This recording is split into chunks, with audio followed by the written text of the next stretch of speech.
Best turkey hunter that I know of, a guy in South Carolina that grew up raising turkeys. He's the best turkey call guy that I know of in the world, just because he knows how to do things with turkeys after listening to them for 40 years. When you take a guy like that and you turn him loose in that 3,000 acres that I'm talking about down there, you better hope we got good limits, because they're going to mow through them turkeys. And then you take that guy and put him up, and if he's in Tennessee and been on private land his whole life, turn him loose on the public lands, he'll kill one up there too. You were talking earlier about the cutting, the owling, like turkeys got smart to it. What's your perspective on that nowadays? Again, kind of thinking of it from one, there's a lot of hunters, but there's a lot of good callers. The guy that ran the gobbler by us the other day was a great caller. He was a very good caller. So, what's your thought around that? They're better than the turkey. Dude, these people are with these calls nowadays. They and in technology, the Pentecost guy, Woody builds phenomenal turkey callers, very consistent of the stuff he builds, and does a great, way better than the calls that Doug and Junior Robinson built in the late 70s and early 80s. But it's because of technology and consistency. That's all it's got to do with it.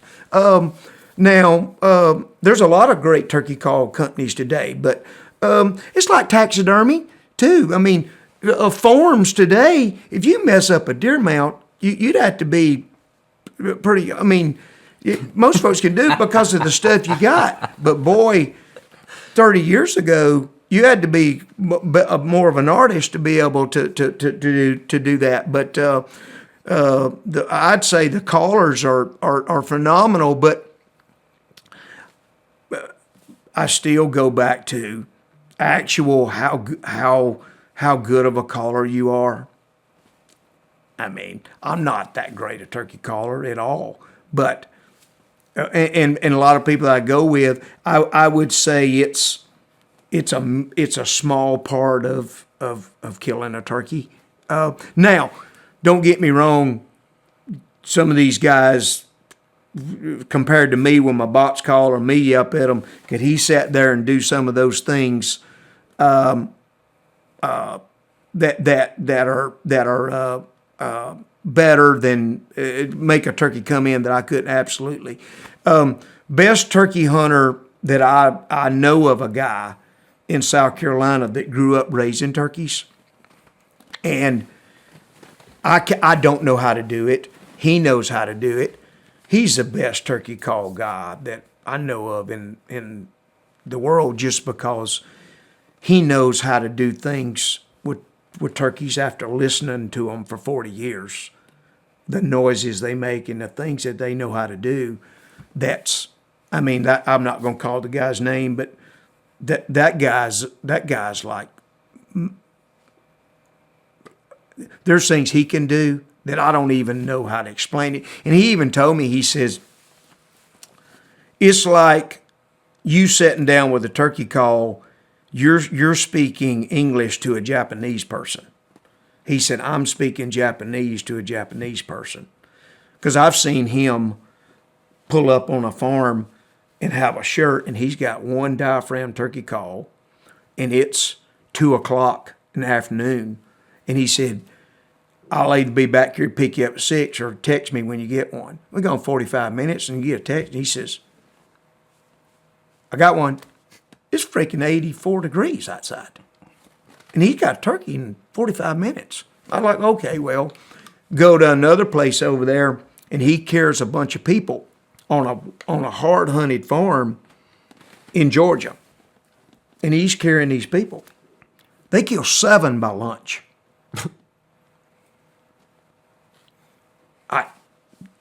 So I knew right then there's something that and there's other people like that in the country. There are people who know how to talk to turkeys like I don't know how, and 95% of the other turkey hunters out there, there's some people that do have some gifts and know how to do certain things with turkeys that other people don't know how to do, and that man's one of them. And he's He's that's so when they go to talk, I mean, and I saw that with my own eyes. And the guy's got he's got one diaphragm in his little pocket and a little green coat on, and I've seen him do things with turkeys that they're in a tree and he can tell you what's fixing to happen, and he even knows I've something I don't know. He said that's a mature bird over there, and these are the 2-year-olds, and he was right because we ended up killing them. And then that one, and what he said came to pass. So, but he's also a guy that used to have 60 turkeys in a pen that he raised over time and spent every day of his life with them for 30 years. So you stand to reason there. But that's been amazing to me that you could see somebody like that. Yeah, Eddie Salter, when we interviewed him a few weeks ago, he said the same thing. He grew up with birds, turkeys that they raised. And he's like, you heard them make all these subtle sounds and all these different calls that a commercial caller, at least back then, wasn't super aware of. But he learned all that kind of stuff. And like when they made certain calls, when the hen made a certain vocalization in certain situations, and how the male gobblers that he had would react to it. And then you learned how to do that on a diaphragm call and a friction call and all that kind of stuff. And then applied it in the field and started killing the fire out of birds doing that. Which is almost like the cheat code. Like you got, it's not like having a live decoy out there, but like you have these your own little flock in the pen in the backyard, and got to watch them and listen to them all day long and how they socialize. And then if you could figure out how to do that and know, not only learn how to do it, but know when and where to do that call in a certain situation, could be extremely effective. Sure. And that's the thing. There's a lot of people, because again, I'm not a great caller at all. Like we talk about this on the podcast. Me neither. But the guys who are, but also have the woodsmanship and the know-how of when to use certain vocalizations in certain situations to get that curiosity, that gobbler to come in and react to it, yes, those are the killers. No doubt. No doubt. And too, when you take a guy like that and you turn him loose in that 3,000 acres that I'm talking about down there, you better hope we got good limits, because they're going to mow through them turkeys.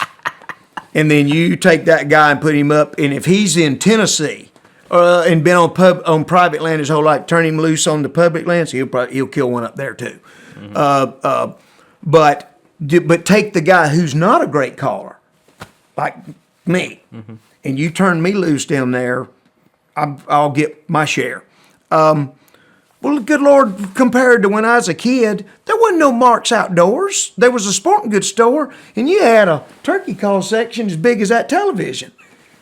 Well, now, good Lord, they got a whole ward for such calls and and it's great. It is great. And that's one thing that I do want to touch on is I hear people on podcasts and internet forums and people judging other people, and I don't like this with the non-residents, and this is the turkey hunting's gone and deer hunt this, that, and I don't like this. Let me tell you something. I think that we should all thank our lucky stars. Dude, we live in America. You can, man, I almost choke up on it. You can go with your kid, and you can go with my dad carried with me and hunt. Dude, try that in North Korea. Dude, we got hundreds of if you go down a gated road on a public land and you run into 4 people and you don't see or hear nothing, it should be the greatest day of your life that we can go and do that. Man, I hear, and that's when the drama side of a little bit of hear the rumskull around of I'm tired of all these people and turkey in there, and man, I'm just like, dude, really? Because if we don't, and this is not, if we don't keep people doing, this sport will go away in a hurry. Man, if you don't have people spending the money on the resource and the doing, the turkey will go away. Because, buddy, the urban sprawl, at our home in Kansas, I'm watching it as we speak, and I'm not taking anything away from Progress and developers. I know that's part of life. But we've got all our farms in the southwest part of the state, and my wife and I and my son, so we live outside of Kansas City, in Overland Park is our home. It's where our son goes to school. When we moved there, we were on the edge of the farmland, and there's turkeys and deer running every which way. And we live in subdivision because I don't have time. I got enough to keep up out at the farms. Well, we've lived there 8 years. All that there is gone. Now it's all houses. And dude, and my son Riston asked me, he says, Dad, what? I said, son, they just moved back. The turkey's just in the game. It's essentially gone there. But I'm not going to be judgmental of that too. There's got to be, urban sprawl is going to happen. Thank goodness for conservation companies, NWTF, and this Turkeys for Tomorrow, and these conservation groups putting easements on land now that are paying landowners big money not to develop. But I think the game departments have done a good thing, probably making some responses to the seasons and the limits. But it can't. It lies with me and you. The game department's not controlling that 1,000 acres in Tallapoosa County. The guy that owns it, or the guy who's renting it, or me and you, the renting it, the land steward is the guy there. And if you got 8 turkeys there, you shoot 2 of those turkeys or 3 of those turkeys and call off the dogs. That lies with me and you. And you can figure, you know how these cameras, and today we know about how many gobblers you got. Going in there mowing down 7 of the 8, and I've seen it happen. I don't agree with that. I think the future lies with us on all of it. And it almost Definitely agree with that. Yeah, it almost goes back to kind of what you talked about earlier about hunting a turkey for tomorrow. Well, hunting a turkey for next year. 100%. It's like if you want birds next year, you got to take care of what you have now, do the habitat work as well, especially if you're a private landowner or have access to some property, and look at it from that perspective, because, that's the whole aspect of being a steward of the land and a quality steward.